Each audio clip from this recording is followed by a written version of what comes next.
My sole function in this instance is to introduce the moderator and facilitator of the panel, Tom Steyer.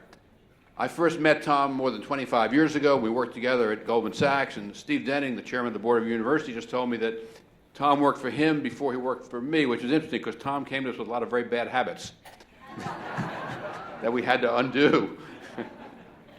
In any event, when I left Treasury, Tom and I used to talk a lot about business matters and economic policy, whatever. And then one day, Tom said to me he had reached a conclusion that climate change was the issue of our age, and that he was going to work to change the conversation in America about climate change to create a sense of commitment and a sense of urgency to act. Then about 2 years ago, Tom stepped down from Farallon, the investment firm that he ran. And for that last couple of years, Tom has devoted himself to being one of America's leaders with respect to climate change policy and advocacy for us to act and to act now.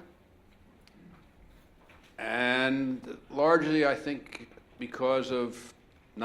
largely because of what Tom had to say to me over time, I reached the conclusion that climate change, addressing climate change, is really the existential issue of our age, and that if we don't address climate change, it will severely affect, and ultimately perhaps catastrophically affect life on Earth as we know it. So with that, I am delighted to introduce an individual who has become a really important citizen of our country with respect to this critical issue, and also my friend, Tom Steyer, who will moderate the next panel. Tom.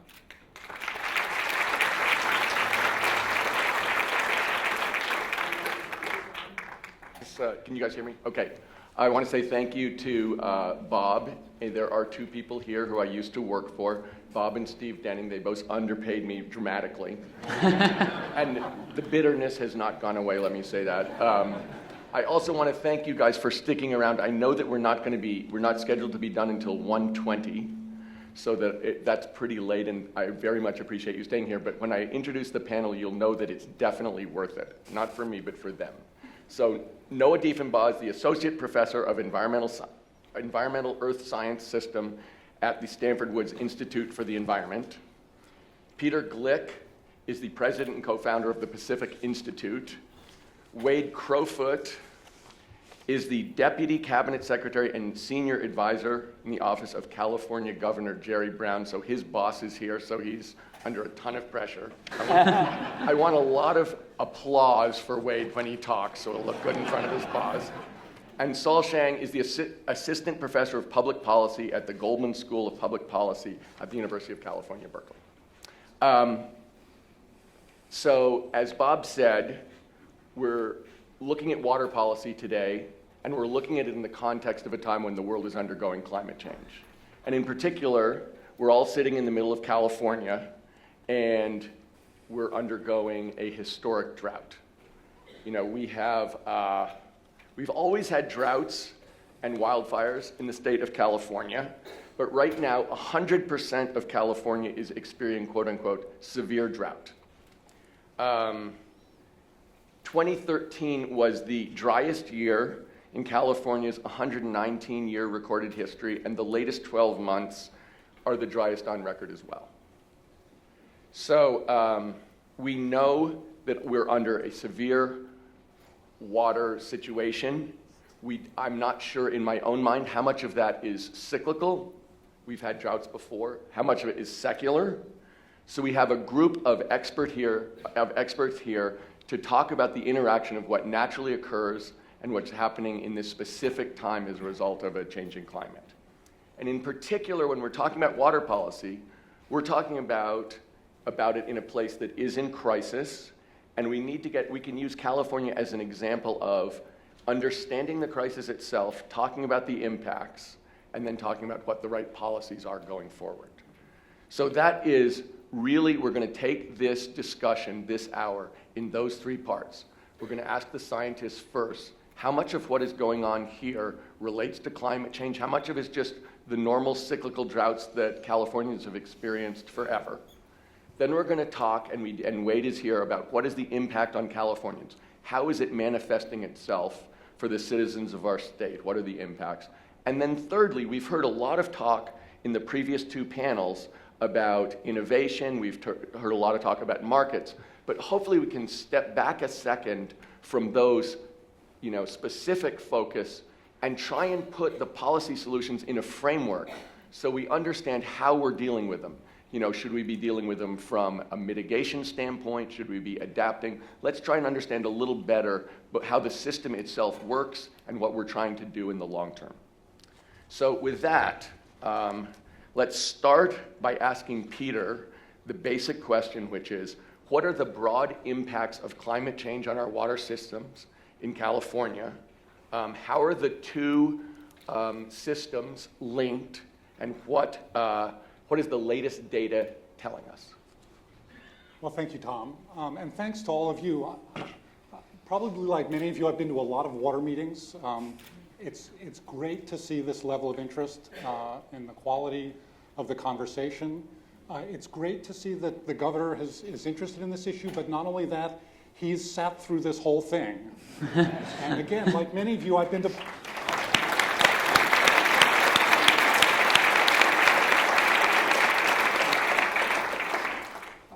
meetings where politicians come and they open a meeting and then they leave. And it's a sign of his commitment to these issues. So thank you, Governor. And it's raining. Don't go home. It does not mean the drought is over. I promise you that. So I'm going to try and do 4 quick things to frame this as Tom has described. The first is to say that the climate's changing. We know that. We know that the climate's changing because of human activities. We know that. There's a long history of the science of this, and I'll come back to a little bit of that in a second. The second point is that among the worst impacts of climate change are going to be on water resources. The hydrologic cycle is the climate cycle. As we change the climate, we're going to affect water. And not just the natural system, but we're going to affect the infrastructure and the massive institutions that we put in place to manage water as well. So that's the second point. The third is the impacts of climate change on water systems, I think, shine a spotlight on the false dichotomy between mitigation and adaptation on climate. Now, maybe if we had had this level of a conversation 30 or 40 years ago, we could have really focused on mitigation. But the truth is that ship has sailed. And we're now in a world in which we have to mitigate by reducing greenhouse gas emissions, but we have no choice but to deal with unavoidable impacts of climate change on our water systems and many other things as well. So set aside that dichotomy. You may prefer mitigation, you may prefer adaptation, but we have to do both. The fourth, and the panelists will come back to this, is what do we do about it? On the technology side, on the economic side, on the policy side, on the communication side. All of this is wrapped up. On the impacts of climate change on water, this is a big topic because water is connected to everything we care about. It's connected to energy and human health and ecosystems and our economy and food and agriculture. And as the climate changes, it's going to affect all of the pieces of that. Temperatures are going up. It's not only the driest year on record, 2013.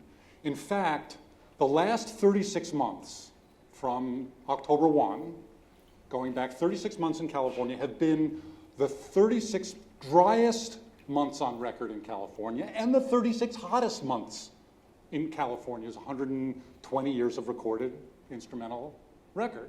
It's not only been dry, it's been hot, and that's part of the debate here. As temperature goes up, the demand for water goes up. It takes more water to do the things that we want. If you want to grow a green lawn,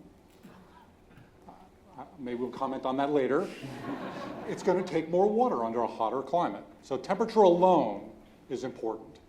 Precipitation's going to change, and precipitation's a little tougher. The models are a little bit ambiguous about California because we're in a geographically kind of a strange place. Our water comes in big events off the Pacific. We have to understand storm patterns and so on. Noah's going to talk about the work that he's been doing, linking precipitation patterns in California and drought. It's complicated. But we do know that the science suggests we're going to get more extreme events on both ends of the tail of the spectrum, wet and dry. We do know, with much less uncertainty about precipitation. Uncertainty to a scientist means there's a range of outcomes. Uncertainty to the public means you guys don't know what you're talking about. So when I say uncertainty, there's a range of outcomes. We do know with very little uncertainty that we're going to lose snowpack in California. And frankly, this was my dissertation 30 years ago. It gets hotter, the snow line moves up, we're going to lose snowpack. It may rain the same amount, it may precipitate the same amount, but we're going to get more rain, less snow. What falls as snow is going to melt faster and run off earlier, and we already see changes in the timing of runoff in California. Extreme events, we'll talk about more. Sea level rise, the governor mentioned sea level rise. Sea level rise, here's an impact probably most of you haven't thought about. There are 22 wastewater treatment plants in the Bay Area alone at risk of a 1 meter sea level rise, which is well within what we expect over the coming decades.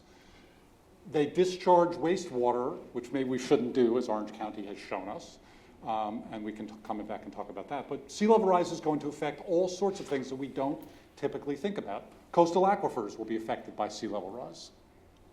Ecosystems, systems operations, how we choose to operate the dams and reservoirs that we've built will be affected by climate change, by sea level rise, by changes in the timing of runoff.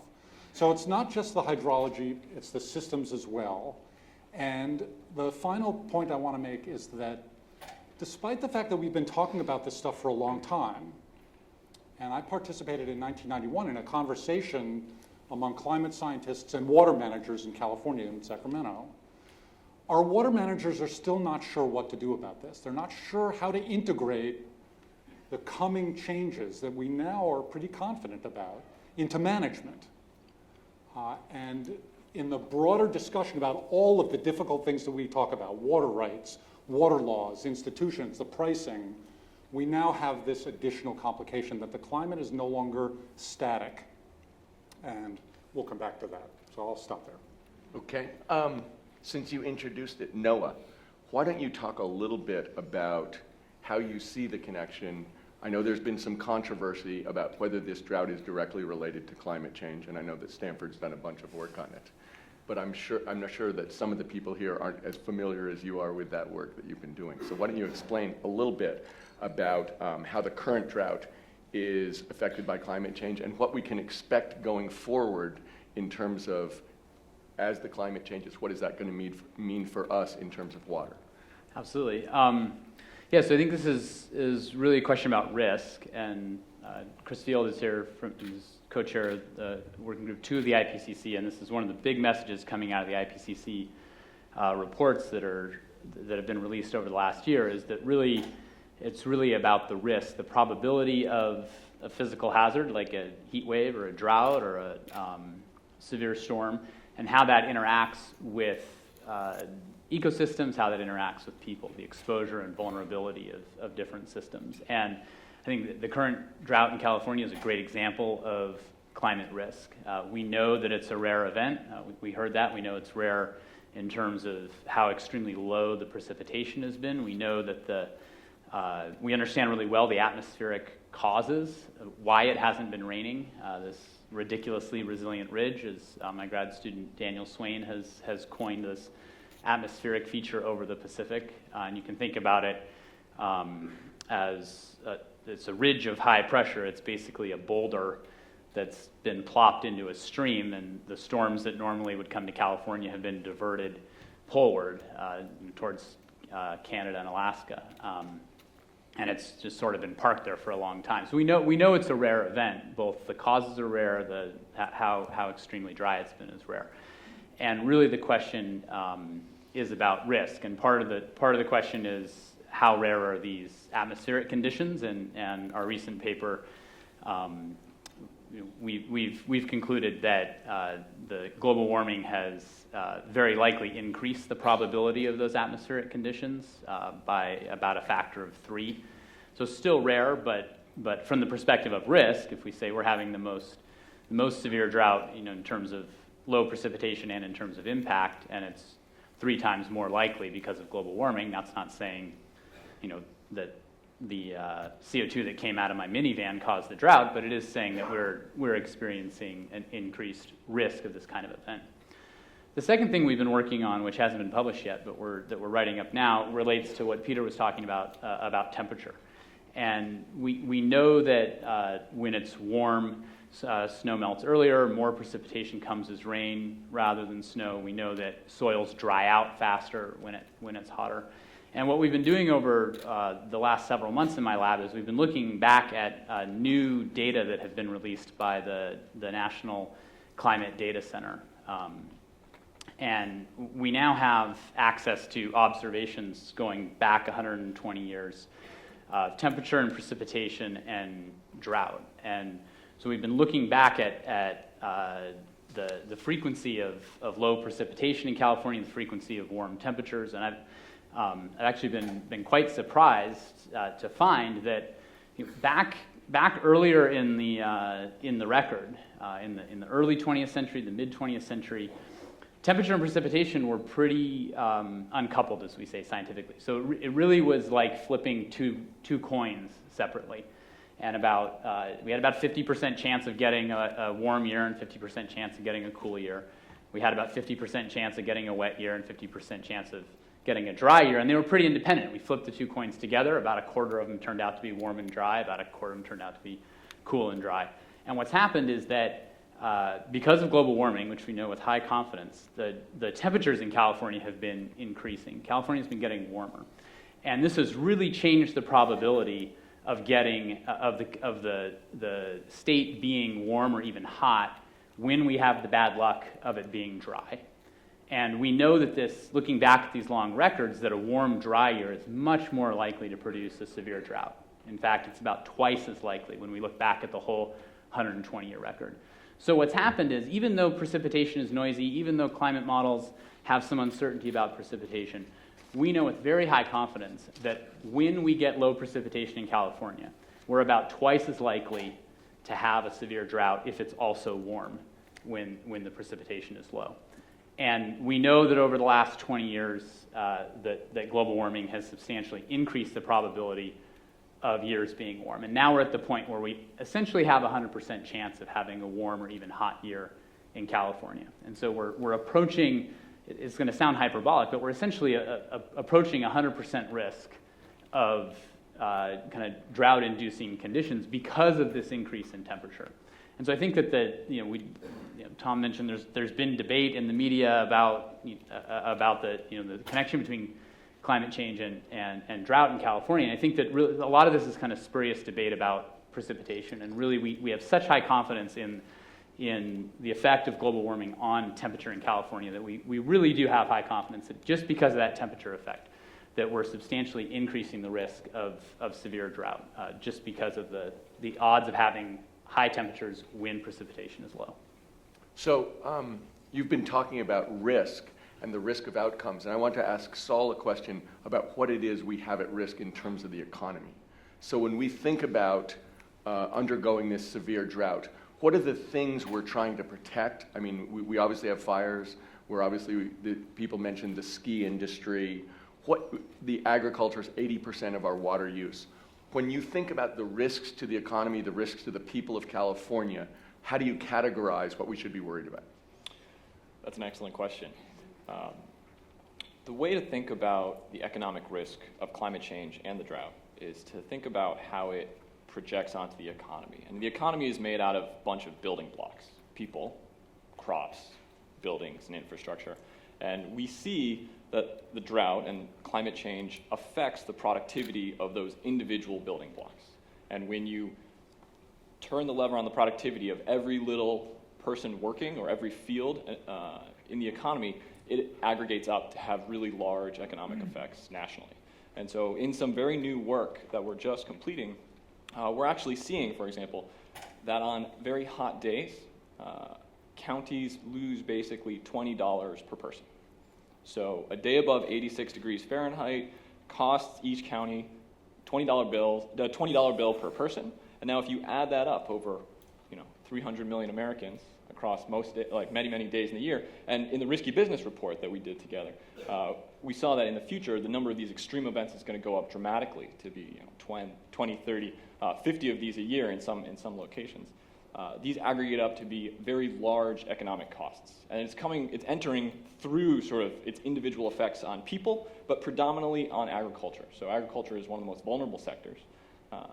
This ends up manifesting in the price of land in the economy. So if land is expected to be very productive for agriculture, it's going to cost a lot in the marketplace.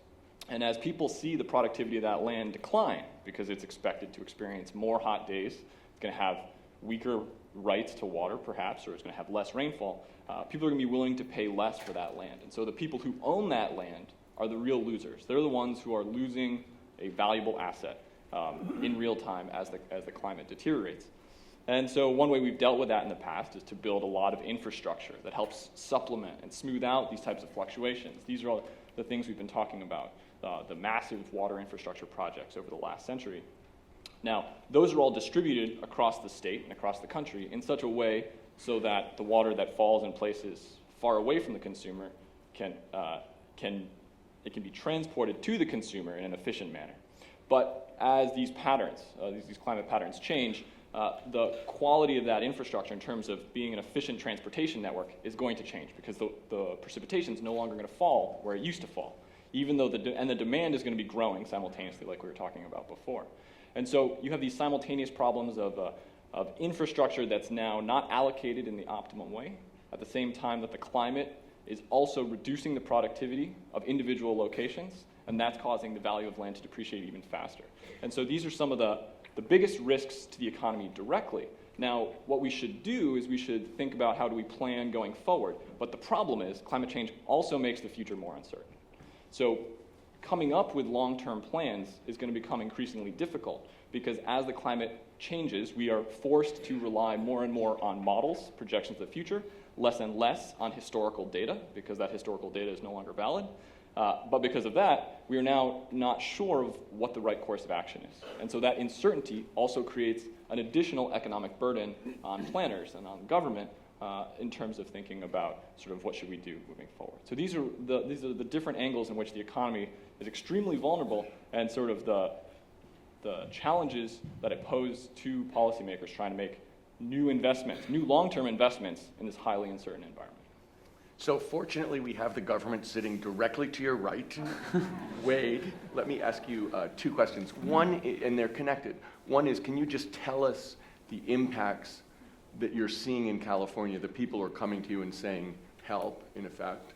And secondly, I'm sure that especially the out-of-state people are intimately familiar with Prop 1, but in any case, it might, just to refresh their memory of some of the details, maybe you'd explain a little bit what the current proposition is to ameliorate some of the long-term problems that we're looking at. Sure.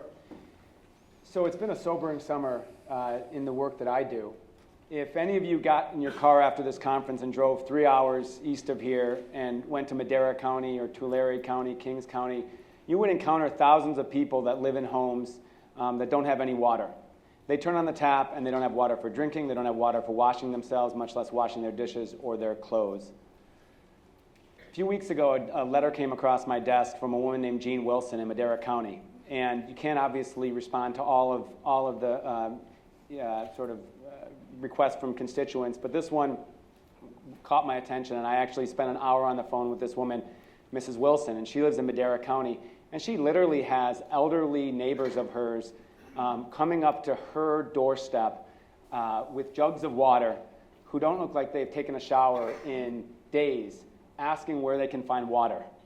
This is California in 2014, and you're seeing this level of desperation. It should be noted that beginning this spring, our emergency drinking water program at the state started hearing from communities, some very small, some communities you've heard of or visited, like Willits or Healdsburg or Cloverdale, that basically indicated they were in danger of running out of water in 90 to 120 days. These are groundwater tables, and these are places that don't experience frequent cyclical water shortages. In the case of Tulare County, many of the folks that don't have water have been in these homes for 50 years and never thought they would encounter this problem. So drinking water is probably the most severe and sort of alarming impact of climate-driven drought that we're seeing. Agriculture is perhaps more well-known. We in the state contracted with the UC Davis Watershed Sciences Center to do a model of what are the economic impacts to agriculture from the drought. And their model, which is actually borne out to be very accurate, suggested California agriculture will be short about 6.7 million acre-feet of water this year. It will make up for that shortage with about 5 million acre-feet of groundwater pumping. So over about two-thirds gets made up by groundwater pumping. The resulting shortage of 1.7 million acre-feet has an economic impact of about $1.5 billion. $1 billion in reduced crop yield and about $500 million in increased groundwater pumping costs. That translates to about 20,000 lost jobs, which of course has economic impacts, particularly severe in poor farming communities in the Central Valley, where we're literally shipping hundreds of thousands of boxes of emergency food to people that are without food and facing hunger.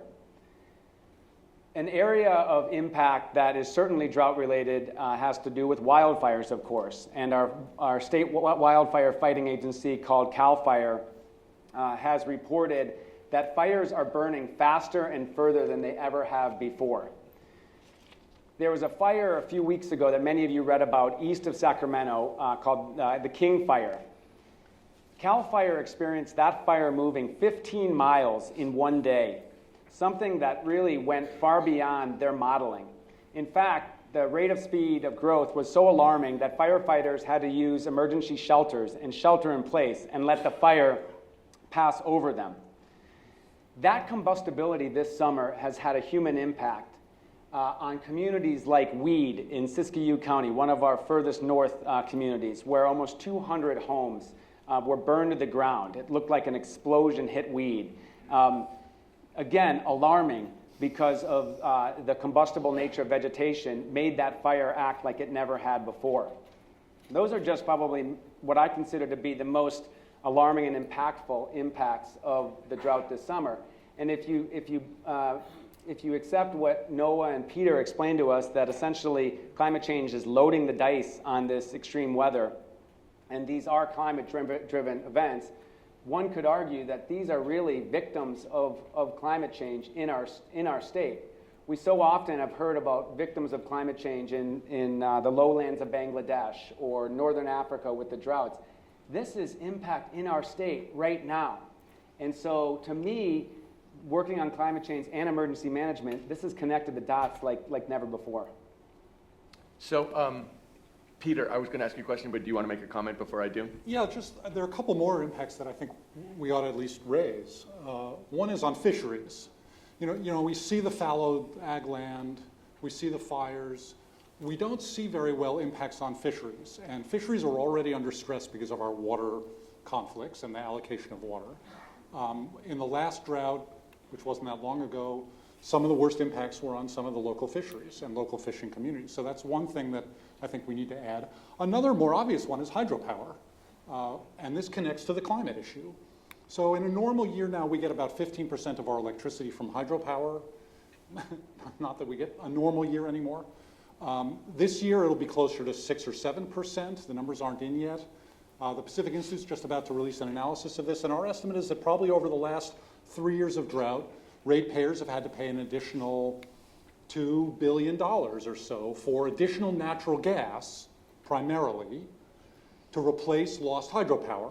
And obviously, there's a climate connection there because it's increased our greenhouse gas emissions, it's increased other air quality challenges. So that's another consequence.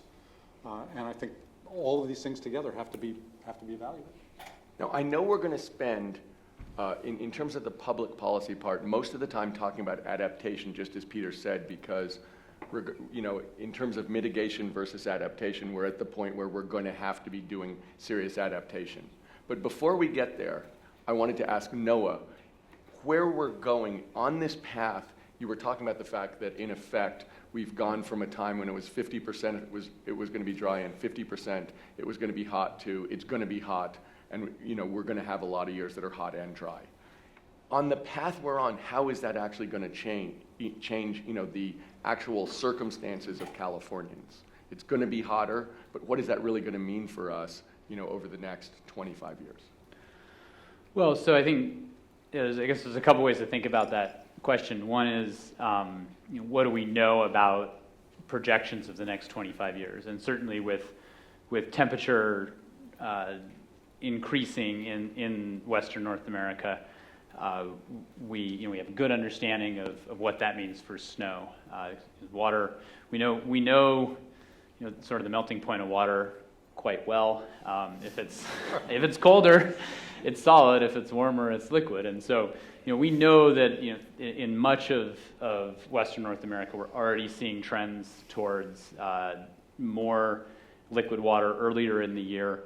This actually was one of the first impacts of climate change that was very conclusively attributed to human emissions of greenhouse gases. This is a paper in 2008 that was one of the first impact attribution papers. So this is something that the scientific community has had high confidence in, and so we're already seeing that, and we're likely to see more of it with snow melting earlier and earlier in the year. More of the water that's falling out of the sky coming as rain rather than snow, which has implications for our water infrastructure and management. So I think certainly over the next 3-decade time scale that you're talking about, we're seeing a likelihood of kind of an imminent shift towards this more liquid-dominated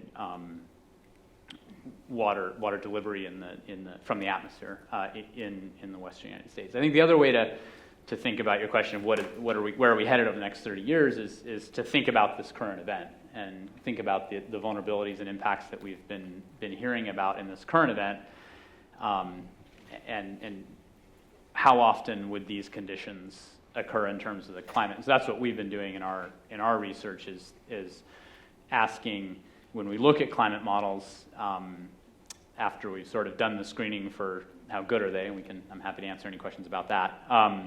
Once we identify what we have confidence in the climate models, asking how often do those climate models give a result that looks like this year, and getting back to this co-occurrence of dry years and hot years. That is something where we're seeing that probably over the next 2 to 3 decades, where there'll be enough warming to pretty much guarantee that when one of these really low precipitation year happens, that it happens in the context of a record high temperature. We're over the next 3 decades, we're pretty likely in the Western United States to move outside of the historical envelope of temperature where we're really seeing pretty much every year being the warmest on record. So Peter, that brings us to the framework in terms of thinking about adapting. And I have a 2-part question. The first one is, someone said earlier today, there's plenty of water available in the system, which implies that it's just a question of allocation. That's the first part of the question. And the second part of the question is this: water isn't just a resource the way other resources are resources. At some level, water is a public resource. So when you think about water as a public resource, and then you put it in the context of markets, and you put it in the context of innovation, how should we think about allocating water, given that the current system is basically a legal system giving rights to people and protecting the status quo going back as far as 1850? Simple questions, right? Yeah. Wasn't it Taman who said that was a simple question? So first of all, plenty of water. In some ways, California has plenty of water. It's sort of ironic. I've done some work in the Middle East. I have friends who come from the Middle East to California. They don't understand why we have a water problem. They have a water problem. So plenty of water in a sense, but not enough water to do everything that everybody wants. And I would modify that to say not enough water to do everything that everybody wants as inefficiently as we're doing it today. So we have to make some decisions. We're at what we call peak water. you might want more water out of the Colorado River, but you can't have any more because we take it all already. You might want more water out of the Sacramento-San Joaquin Basin, but the truth is we're taking more water out than we ought to be from, if we care about some of these public benefits, the ecosystems, which we know now in the 21st century that we ought to be protecting. So part of the question is, how do we allocate the water that we already have? And I wish I could say there was an easy answer to that. And if we were redesigning the system today from scratch, it would look a lot different, but we're not. And this gets back to some of the earlier conversations about water markets and water rights. Academically, I sort of like the idea of water markets, but I also understand that we have a water rights structure that has a serious dispute right now about who really has rights to do what. Are they property rights versus use rights? Can you really sell a water right when it's a public good? How do ecosystems participate in that? So I'm not sure I can answer the question, except to say that water is a public good, and yet there are economic benefits and private benefits as well that we want to support, and we have to do a better job of balancing them than we've done. And I'll leave it at that. Okay, well then let me ask Saul the follow-up question, which is this. When we look around the world, when we look at, we obviously are not starting at square one, but people have come at this from a variety. We heard about Australia earlier. If you were going to point to a water system that seemed to bring out the best benefits broadly in society, what one or ones would you point to, and which of those would be adaptive to the Western United States? So I don't know everyone's water systems, but I'll point out a few interesting points. So the issue that happened in Australia is actually a terrific example because, well, a few things happened. So I actually visited Australia around 2008, just in the middle of the drought when all of this was happening. And Australia has a tremendous amount of highly productive agriculture in a portion in the south eastern portion of the country for a river basin that crosses 3 or 4 states, the equivalent of their states.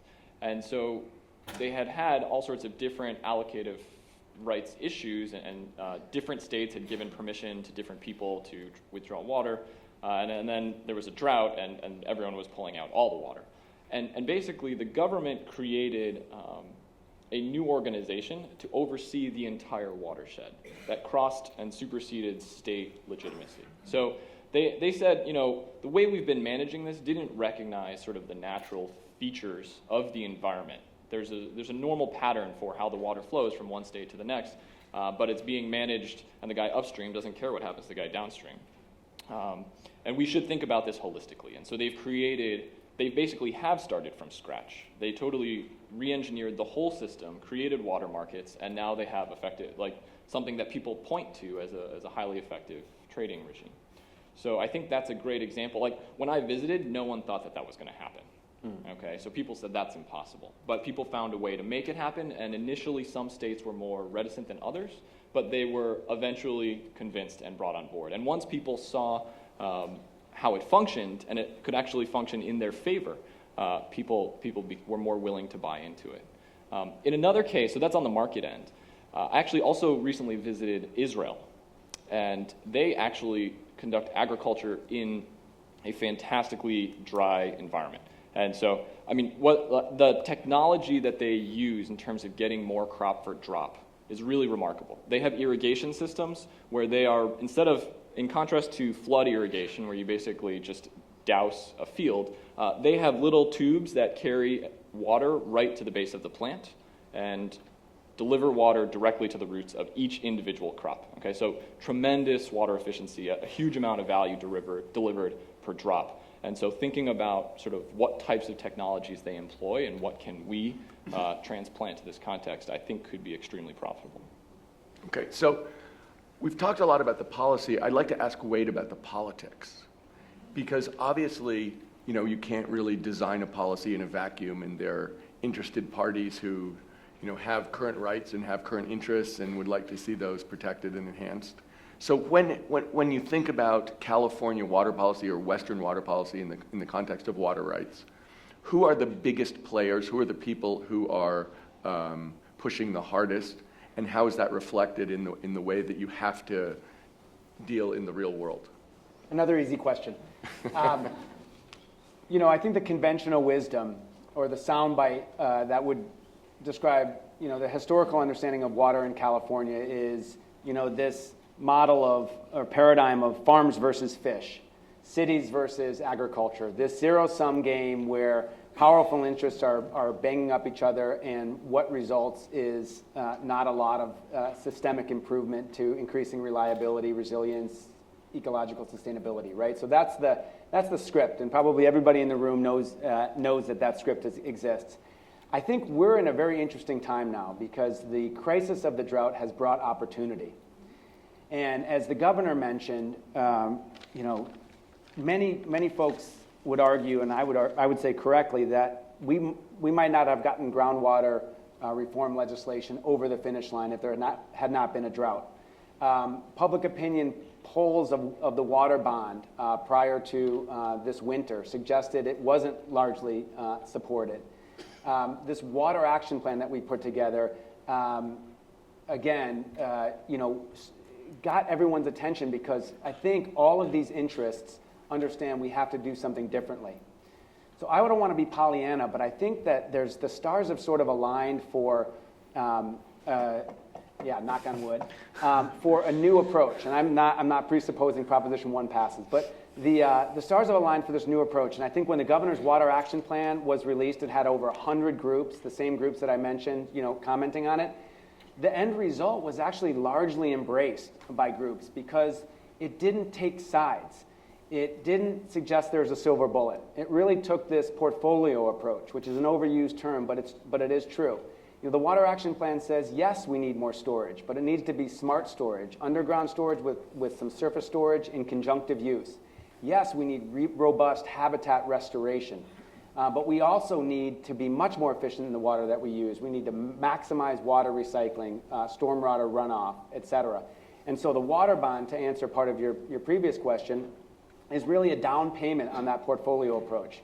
If it passes, it actually invests in the infrastructure because some of this is about policy and innovation. Some of this is about getting infrastructure to enable that policy innovation. I actually think while there are strong political forces with strong opinions around what we should do, we've got an opportunity over the next 4 years to actually make changes that both provide reliability for water users, but also help restore the ecological habitat and prepare us for climate change. So I'm actually, despite my fairly depressing answer to the impacts of climate change, I'm fairly optimistic about what we can do. Politically. So I want you guys to think of questions to ask. I'll ask one more question so you get a chance to really think about it. But Peter, let me take you back to an earlier answer you gave, which had to do about the dichotomy between adaptation and mitigation. In California, we have very progressive energy laws designed to deal, within the confines of California with mitigation. And we're also dealing, the water bond is a perfect example of us also trying to deal with adaptation. As you look around, can you see, when you think about society trying to deal with both of those things simultaneously, do you see the pressure on adaptation that everybody obviously feels that's a local human pressure, pretty much regardless of where you are? Can you conceive of society being able to deal with both at the same time? The energy laws are from 2006 to some extent and before. And in a lot of places, they're dealing with specific problems the way we are on an adaptation basis that are expensive, real, and immediate. And does that make mitigation go to the back burner? Is the basic question. Yeah, so I think the good news here is that we're already doing some remarkable things. I think we're making a lot of progress. Agriculture's making the kinds of changes that Solomon talked about. We have drip irrigation, although we could have a lot more.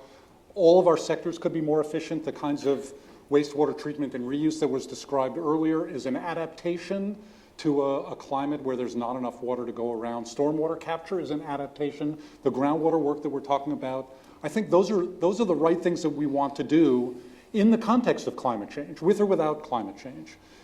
In a normal year in California, there's not enough water to go around. This isn't just a drought climate change issue. But the other connection is that there's a very strong link between our energy use and our water use. There's been a lot of discussion about the water requirements for our energy systems. Power plants take a lot of water. That's true. But the flip side of that is it takes a tremendous amount of energy to run our water systems. The biggest single consumer of power in the state of California is the pumps that lift water over the Tehachapi Mountains into the Los Angeles Basin, which is part of the reason why the earlier question about why aren't we pumping water from Canada or the Mississippi River isn't going to happen. It's hugely energy intensive. Saving a gallon of water in the Los Angeles Basin is a smarter idea than saving the same gallon of water in San Francisco. Not that that's a bad idea either, because it takes more energy to get it there and more greenhouse gases. So if we think about energy and water together, there are all sorts of opportunities to improve the efficiency of our system, meet our water needs, cut our energy use, reduce our greenhouse gas emissions. That's the mitigation adaptation link. That's why we have a tremendous opportunity to do both at a time when we have no choice but to do both. Okay. I have a question right there.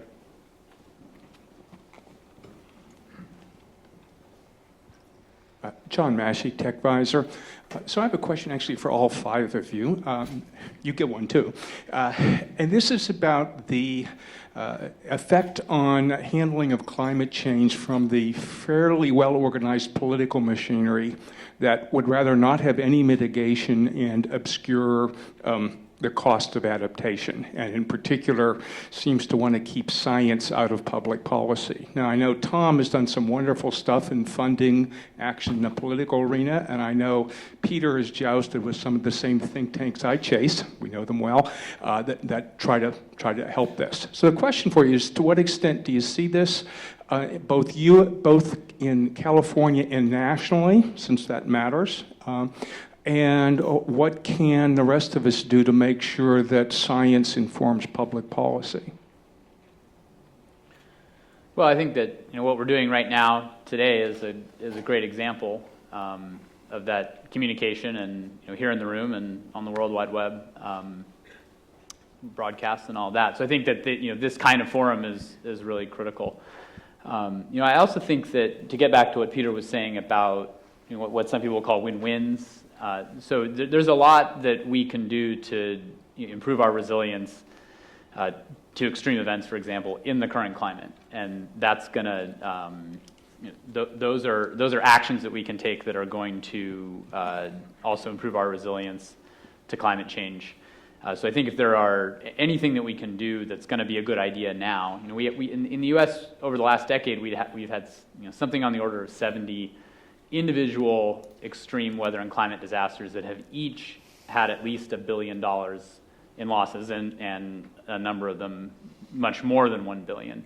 And so that's an indication that we're not adapted to the climate that we have right now, and so we can improve hopefully without there being a lot of debate about whether mitigation versus adaptation. I mean, if it's a good idea now and it's going to give us increasing resilience in the future, then it seems like a relatively clear path forward.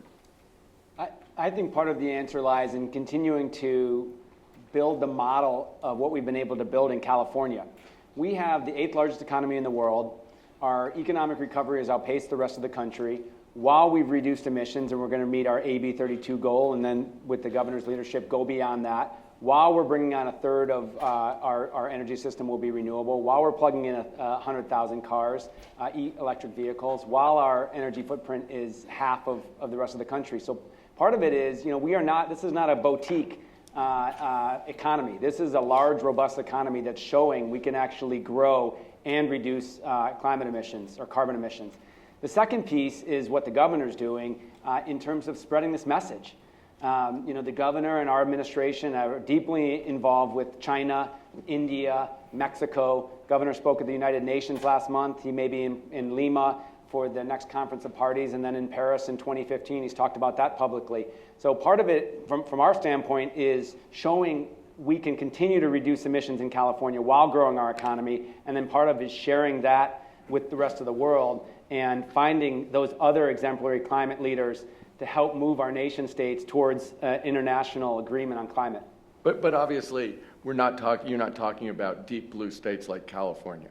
You're talking about states where there are politicians who understand that there are human immediate needs and problems that they'd like to have taken care of. They'd like billions of dollars of federal aid, but they really don't want to spend any time or conversation on mitigation because they really aren't sure if climate change is happening, and they're not scientists, and that's above their pay grade. And Wait, scientists are above their pay grade? well, let me say, it's a confused statement at the best of times. Your specific problem with it. And so the question is, how is that line of argument, which isn't much of a line of argument, going to be countered so that they eventually have to come in and deal with the realities and the scientific research? And that's an ongoing process of trying to counter those statements and do exactly what Peter's talking about, which is to combine the two. We know we have to deal with adaptation, but we also have to deal with mitigation, because if you really listen to what Noah's saying, if we continue on this path, our current adaptation plans become moot. And so the question is, what do you say to someone who says, I am not a scientist? Well, they're also not a doctor or an architect. So there are a number of other public policy issues where they don't have a PhD, and by that line of argument shouldn't have anything to say either. So I think over time this is going to be kind of a question of, do Americans see through that, and do they see it not so much in terms of the scientific argument, but do they see that as an unacceptable answer for someone holding a really high office of trust and making decisions on their behalf on the most essential questions? That's really going to be the question. Yes, ma'am? I know we mentioned population is a tough. Hang on one sec. I know we mentioned that talking about population growth.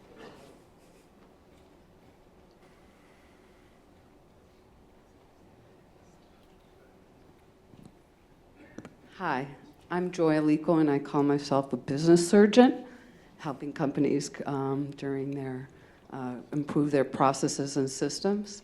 Well, I'm here because I want to get involved in this industry. And we're talking about population changes, one of the variables we can't talk about. We talk, if we look at history, some of our strength came to urbanization. What about, and Peter, you mentioned that we can't just look at one variable here. We have to look at energy and water. There's a capacity to some cities. I know we heard it might not be an issue, but do we need to rethink about how we're going to live in the future, or where we're going to live? Is there a way that we can move businesses around so that there's the water? If they dry up, we're going to have to look at migration patterns and new ways of living. So how do we factor that into this whole equation that we know is very difficult to talk about? Peter, do you want to take a shot? Yeah, so I talk about population all the time. I don't think it's off the table. It certainly shouldn't be. I agree with that. But really part of that is we obviously have to meet the water needs and the resource needs of the populations we have, which we're not doing a great job of. Again, even in a wet year, some of these disadvantaged communities don't have safe drinking water, and that's just ridiculous in a state like California.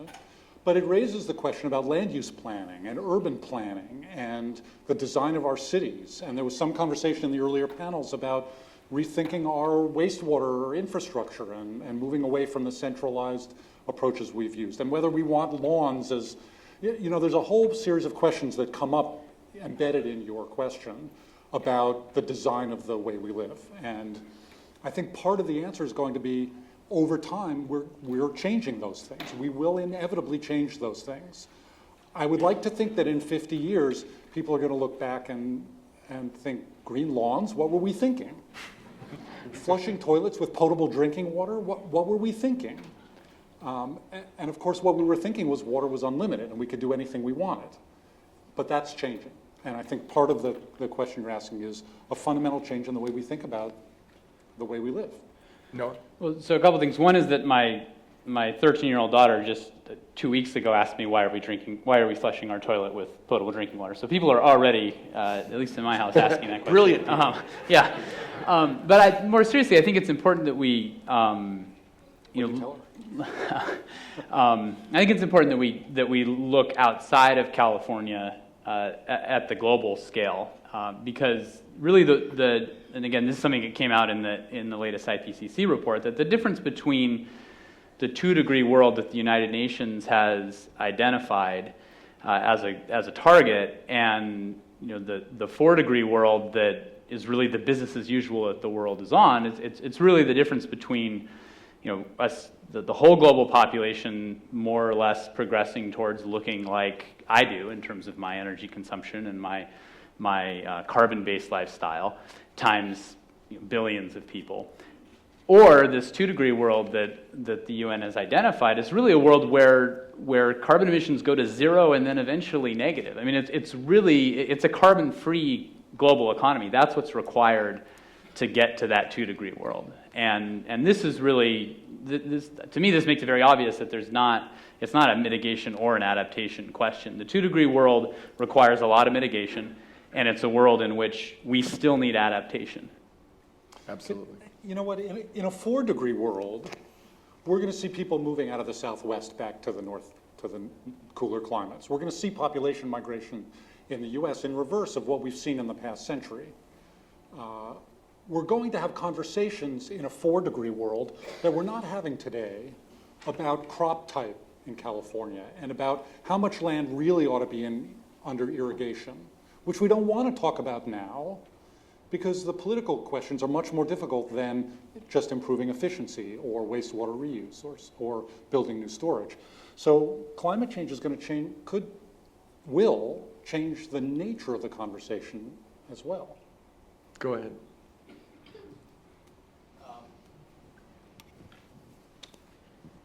Quick question. I'm David Hayes, a former Fed, now a refugee here, visiting professor at the law school. Quick question, specific question on adaptation. You guys made a very strong case about the loss of snowpack. One of the immediate reactions is more storage. Storage is part of the bond. I noticed that Lake Mead and Lake Powell are not filling up.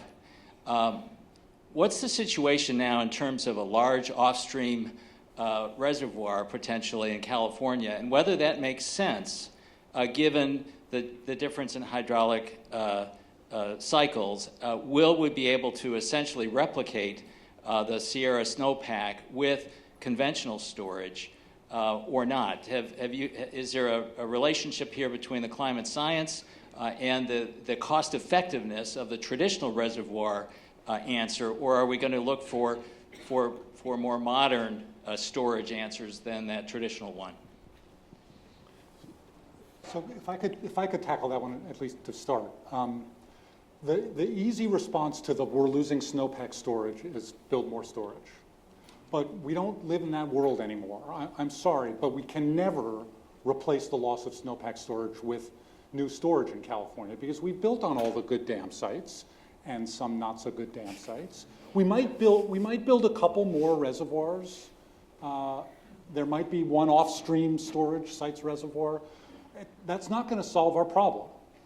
There is enormous potential for groundwater storage. And I think rethinking what we mean by storage is the answer. It's not to say yes storage, no storage. It's what kind of storage. We overpump groundwater even in a good year, and as Wade noted, enormously in a bad year.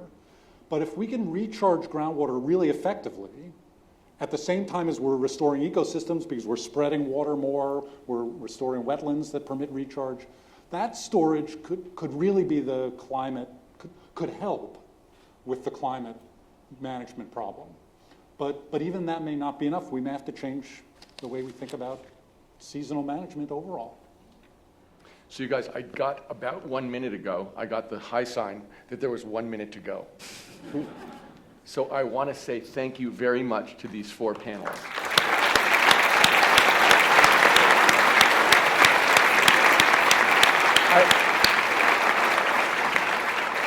I really think they were even better than they were advertised.